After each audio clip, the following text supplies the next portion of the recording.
This time we are going to talk about another kind of linear data structure, which is uh, advantage over the disadvantages of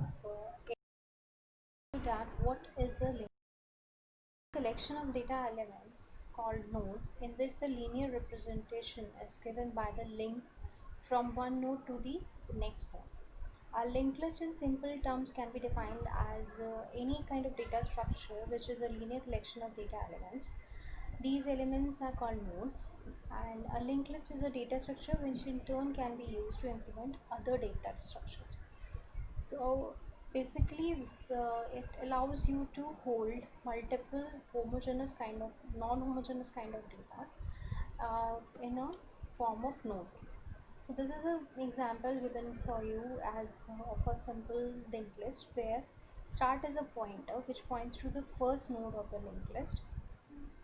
Every node is divided into two parts. The first part is known as the info part, and the second part is known as the link part. So the first part holds the data value, and the second part holds the pointer to the next node.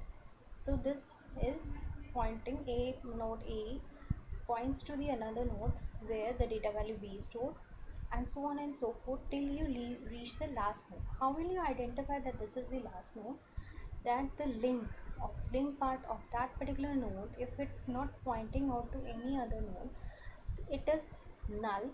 Then you can say that this is the last node and it is not pointing out to any other node, so this is the last node of the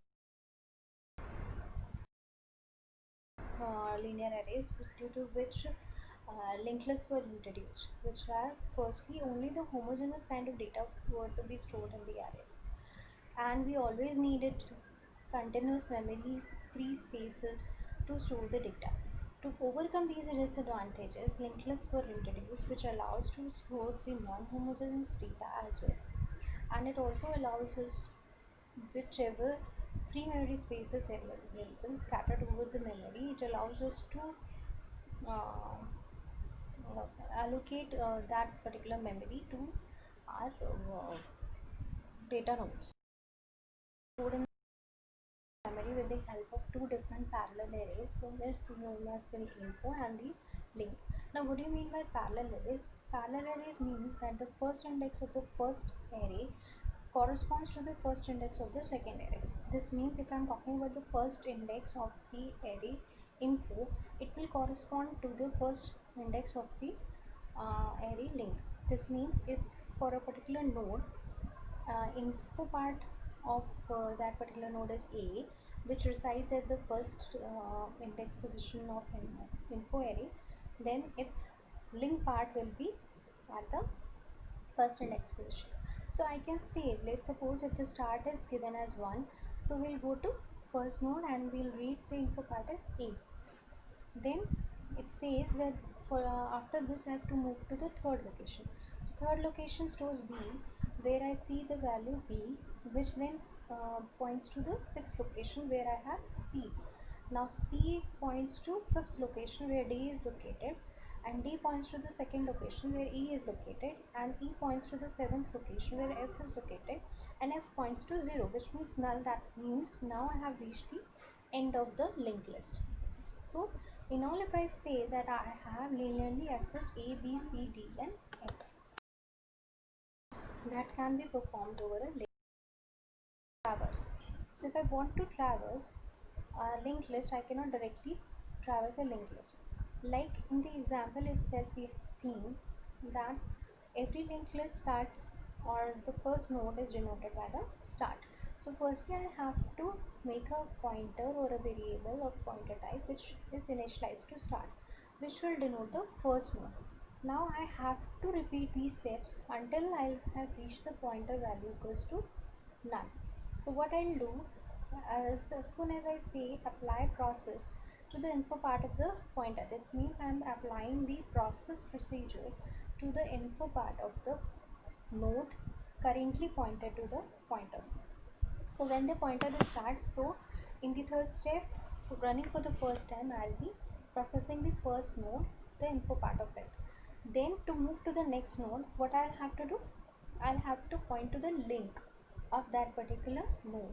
So pointer is currently pointing to the current node, and its link is denoted by link of pointer. So if I'll initialize pointer to be equal to link of pointer, it will go to the next node. So this process continues until we have reached the end of the list, and this will end the loop of step 2. And after this we can exit. So in this way we can access the entire list. If I want to search for a particular value, I cannot randomly go and search for any particular index. I'll have to again traverse from the start and compare the value with the data item to be searched. So suppose if I want to search for a data value which is stored in item. So what I'll do is simply initialize the pointer to start, and then I'll start traversing the linked list along with the comparison of the info part to the item.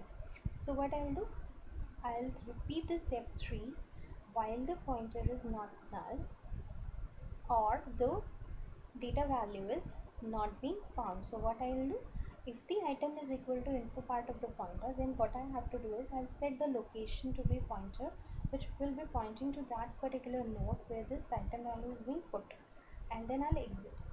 Otherwise what I have to do is I have to move to the next node. For doing so, what I'll do, I'll simply say that the pointer is equal to link of pointer, and then I'll end the loop if structure, and then I'll end the step 2 ka loop.